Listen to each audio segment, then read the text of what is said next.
அனைவருக்கும் வணக்கம். ஊர் பெரியவங்கெல்லாம் சேர்ந்து இந்த மாரியம்மன் பண்டிகையை சிறப்பாக கொண்டாடி முடிச்சிட்டாங்க. நேற்று காலையிலேருந்து மத்தியானம் வரைக்கும் பொங்கல் வச்சுருந்தாங்க. இது அவர் 6-7 மணிக்கு பூங்கரகம் எடுத்துகிட்டு வந்திருந்தாங்க. சாமி ஆடிட்டே வந்தாங்க. நிறையா பேர் பூங்கரகம் எடுக்கிறவங்களுக்கெல்லாம் சாமி வந்துருச்சுங்க. கிராமத்தில் இப்படி தாங்க பண்டிகை கொண்டாடுவாங்க. பார்க்குறதுக்கு ரொம்ப அருமையாக இருந்துச்சு.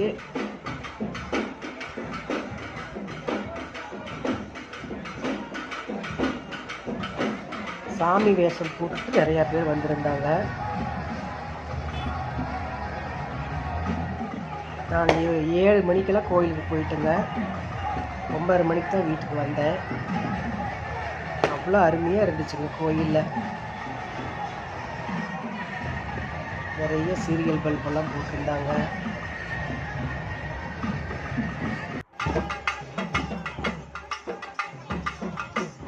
காளி வேஷம் போட்டு அளவு குத்திட்டு எப்படி ஆடுறாங்க பாருங்கள். ஒரு 4-5 பேர் அளவு குத்திட்டு ஆடிட்டு வந்திருந்தாங்க. அருமையாக இருந்துச்சு இதெல்லாம் பார்க்குறதுக்கு.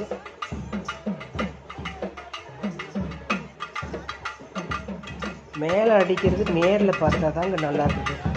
வீடியோ எடுத்து நான் அதில் போட்டு பார்த்தேன். வித்தியாசமாக இருக்குது. மேலே சவுண்டு வித்தியாசமாக இருக்குது. இருந்தாலும் 2-3 வீடியோ எடுத்து உங்களுக்கு போட்டுக்கிறேன், பாருங்கள். அவ்வளோ அருமையாக இருந்துச்சு பார்க்குறதுக்கு. இந்த வீடியோ பார்க்குறீங்க, லைக் ஒன்று போடுங்க, சப்ஸ்கிரைப் பண்ணிவிட்டு பாருங்கள். நான் எவ்வளோ உயரமாக ஃபோனை மேலே தூக்கி தான் வச்சு தான் வீடியோவை எடுத்தேன். இருந்தாலும் மக்கள் இதுக்கு நடந்துகிட்டே இருக்காங்க பார்த்தீங்களா. அதனால் வீடியோ கிளியராகவே இல்லை. மக்களோட முதுகு தான் தெரியுது.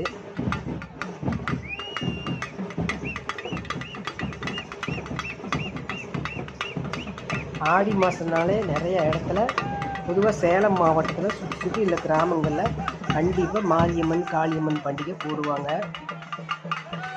எல்லா ஊர்லேயும் இந்த மாதிரி விசேஷம் நடக்கும்.